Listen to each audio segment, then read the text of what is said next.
Bismillahirrahmanirrahim. Assalamualaikum warahmatullahi wabarakatuh. Selamat siang semuanya. Pada kali ini saya Ajeng Siti Maryam dengan dua rekan saya Hoirunisa dan Acep Mumu Fauji. Kami akan menjelaskan tentang peran konselor dalam pembentukan karakter siswa. Apa itu konselor? Konselor adalah seseorang yang mempunyai keahlian dalam melakukan konseling. Konselor juga salah satu elemen di dunia pendidikan yang mempunyai peran penting dalam pembentukan karakter siswa. Nah, pada video kali ini kami akan menjelaskan tentang beberapa poin. Yang pertama, tentang pengertian pendidikan karakter. Menurut William dan Snape pada tahun 1999, mereka menjelaskan bahwa makna pendidikan karakter merupakan berbagai usaha yang dilakukan oleh para personil di sekolah, orang tua, dan masyarakat dengan tujuan agar siswa atau anak-anak memiliki sifat peduli, mandiri, dan bertanggung jawab. Dalam pendidikan karakter, sudah semestinya memberikan kesempatan kepada siswa untuk mengalami sifat-sifat tersebut secara langsung, agar secara moral mereka bisa lebih bertanggung jawab dan menjadi warga negara yang disiplin.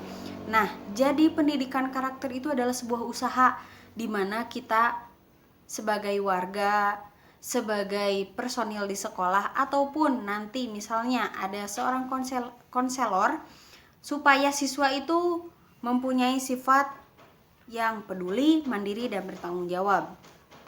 Sedangkan posisi konselor dalam pendidikan.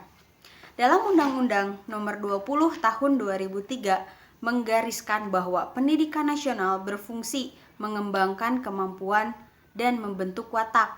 Untuk itu, pendidikan karakter menjadi tugas khususnya untuk konselor, umumnya untuk semua personil di sekolah dalam membentuk karakter siswa. Dalam Undang-Undang Sistem Pendidikan tahun 2003, konselor diakui sebagai salah satu tenaga pendidik. Nah, dikarenakan digariskan bahwa pendidikan nasional itu berfungsi untuk membentuk watak. Jadi konselor, khususnya untuk konselor, mereka ditugaskan khusus untuk membentuk karakter siswa. Sedangkan apa saja materi pendidikan karakter dalam layanan bimbingan konseling?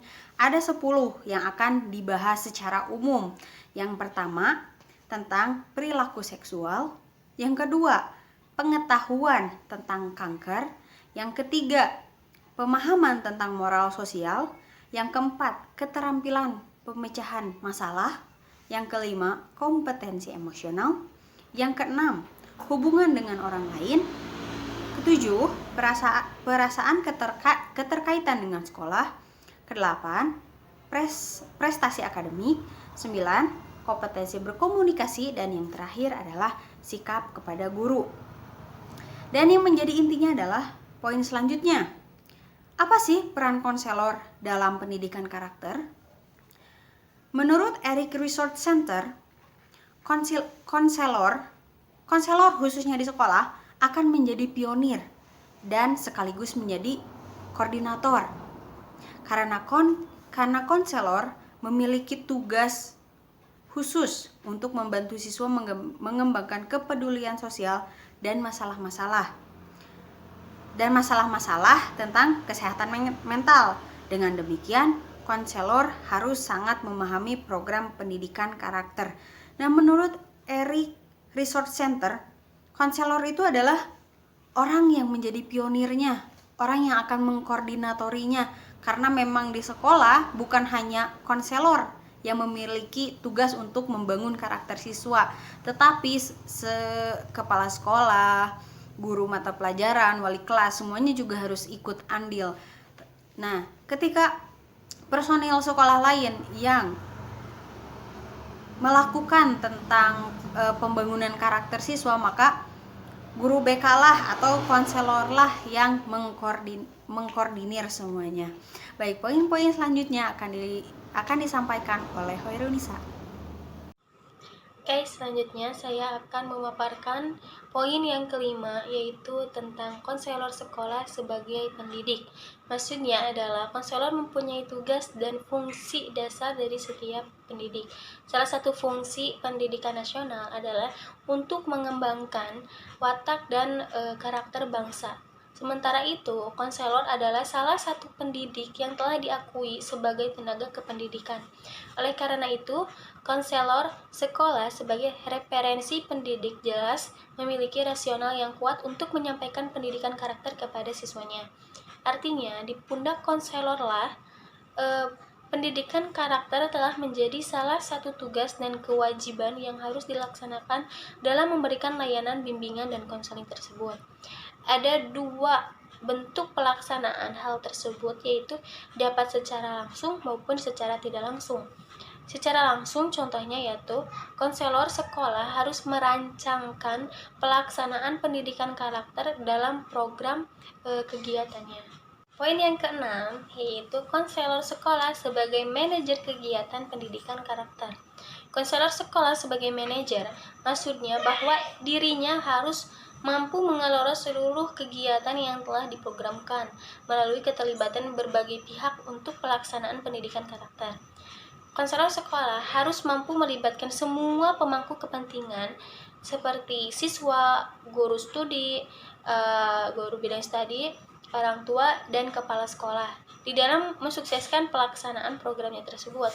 Mulai dari program pelayanan dasar yang berupa rancangan kurikulum bimbingan yang berisi materi tentang pendidikan karakter, misalnya seperti kerjasama, keberagaman, kejujuran, menangani kecemasan, membantu orang lain, persahabatan, ketekunan, kesungguhan, manajemen konflik, pencegahan penggunaan narkotika, dan lain-lain.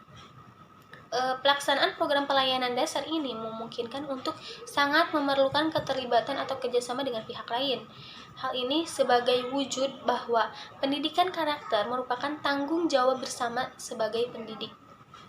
Poin yang ketujuh yaitu konselor sekolah sebagai konselor. Maksudnya, sebagai konselor dalam pengertian konvensional, konselor sekolah melaksanakan kegiatan konseling. Hal ini mengingat fungsi bimbingan dan konseling yang bersifat kuratif. Kenyataan di sekolah, setiap siswa tidaklah steril terhadap berbagai permasalahan kehidupan, terutama sebagai makhluk individu dan makhluk sosial. Kemampuan untuk menerima kondisi diri sendiri sampai dengan masalah hubungan dengan orang lain sering menimbulkan dilema bagi para siswa-siswa. Kemampuan untuk memahami diri, menerima diri, dan mengarahkan diri memerlukan proses bantuan agar siswa terbiasa untuk mampu memilih dari berbagai alternatif dengan berbagai konsekuensi sehingga siswa semakin mandiri dan percaya diri. Dan poin yang ke-8 yaitu konselor sekolah sebagai konsultan. Poin yang ini hampir sama dengan poin sebelumnya, yaitu konselor sekolah sebagai konselor. Sebagai konsultan sekolah, konselor menerima konsultasi dari berbagai pihak lain untuk membantu perkembangan siswanya. Pendidikan karakter tidaklah mungkin diselesaikan oleh satu pihak. Misalnya, pendidikan karakter memerlukan keterlibatan semua pihak di sekolah maupun keluarganya. Berdasarkan perspektif ini, maka semua pihak memiliki peran yang bersifat saling komplementer. Oleh karena itu, konselor sekolah sebagai pihak yang memberikan layanan bersifat psikopedagogis harus mampu memberikan layanan yang bersifat konsultatif atas kepentingan berbagai pihak tersebut, mulai dari siswa, guru, orang tua, kepala sekolah, bahkan mungkin sampai dengan masyarakat. Berdasarkan rasional tentang tugas konselor sekolah terkait dengan pendidikan karakter di Indonesia tersebut, maka ada beberapa peran konselor sebagai konselor sekolah sebagai pelaksanaan pendidikan karakter di Indonesia. Baik, saya di sini akan melanjutkan materi peran konselor dalam pembentukan karakter siswa. Saya akan melanjutkan poin 9, yaitu konselor ke sekolah berperan sebagai panutan. Seperti yang dijelaskan di atas, konselor sekolah menjadi salah satu figur sentral dalam pelaksanaan pendidikan karakter di sekolah. Oleh karena itu, sebagai pendidik, konselor merupakan figur yang menjadi sorotan para siswa, khususnya dalam contoh pelaksanaan pendidikan karakter kehidupan sehari-hari di sekolah. Dan yang poin 10 yaitu konselor sekolah sebagai perancang kegiatan. Perancang kegiatan pelaksanaan suatu program akan baik jika telah dirancang atau dipersiapkan dengan baik program tersebut. Konselor sekolah dapat membantu keberhasilan pelaksanaan pendidikan karakter dengan memprogramkan pendidikan karakter melalui program pelayanan dasar yang berupa berbagai informasi yang secara langsung ataupun terintegrasi dalam pelaksanaan kegiatan layanan bimbingan dan konseling. Yang selanjutnya poin 11 yaitu konselor sekolah sebagai healer atau problem solver. Di samping melalui perancangan program kegiatan konselor sekolah dapat berperan dalam pendidikan karakter melalui fungsinya sebagai healer atau problem solver.